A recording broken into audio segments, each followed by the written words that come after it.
all of this a bombshell to City Hall, no matter how you look at it. Let's bring in political analyst Hank Sheinkopf. Hank, first of all, your reaction to the news today of the commissioner stepping down.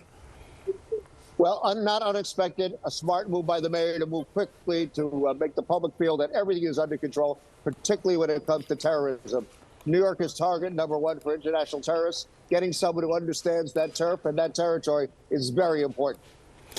I need to put me in shape in terms of the race that's coming up for the mayor right now. You know, before he was elected, there was investigations that were underway, and a lot of the voters put that aside and still voted for him. And now it has really emerged where we're in a series of every day we're getting a new report of a new investigation. What are the polls saying about his race right now?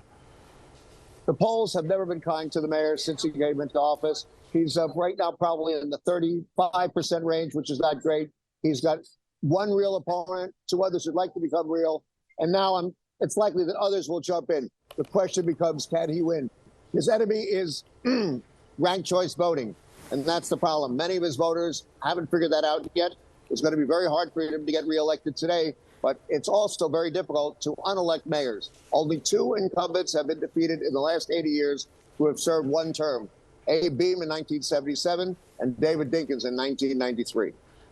I want to just clarify, I misspoke earlier when I said the name of the interim commissioner. His name is Thomas Donnellan.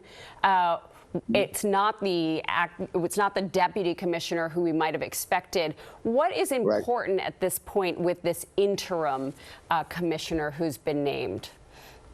Well, New Yorkers are very, very worried about terrorism, as they should be. We are target number one. He's an expert.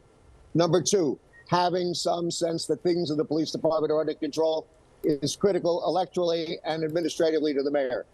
When New Yorkers believe that the mayor is supposed to turn off the lights at night when they go to sleep and turn them on in the morning when they wake up, and part of that is making the city safe. Any breach in that will be difficult for the mayor to overcome. Well, for now and for days to come, we are going to be analyzing this moment in New York City history. And Hank, we really do appreciate you joining us.